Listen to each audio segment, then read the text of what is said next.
People are still cleaning up and recovering from Hurricane Helene. Parts of Florida are preparing for yet another hurricane. Hurricane Milton, it strengthened to a Category 5 hurricane earlier today. It's expected to make landfall Wednesday. Dozens of Florida counties are under a state of emergency. President Joe Biden has approved an emergency declaration for the state. Some Tennesseans are stuck in the mix of evacuations for the storm. Our Sharon Dankwa caught up with a few people who recently moved from Tennessee to areas directly in the path of Milton.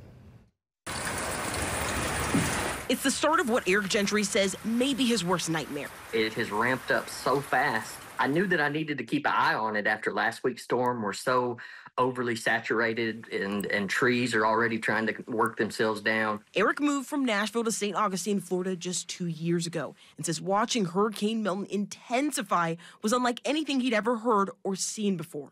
I kind of drug my feet just a little bit, and within a matter of hours, and it strengthening to a Category 5, even the gas station that's just up the street right here is already almost out of fuel, and people are going crazy there. But these aren't the only cars hightailing it out. Jessica Beard, who moved from Columbia, Tennessee to Fort Myers just last year, loaded up her car and took off early Monday morning. We hit traffic coming out of Fort Myers around Sarasota.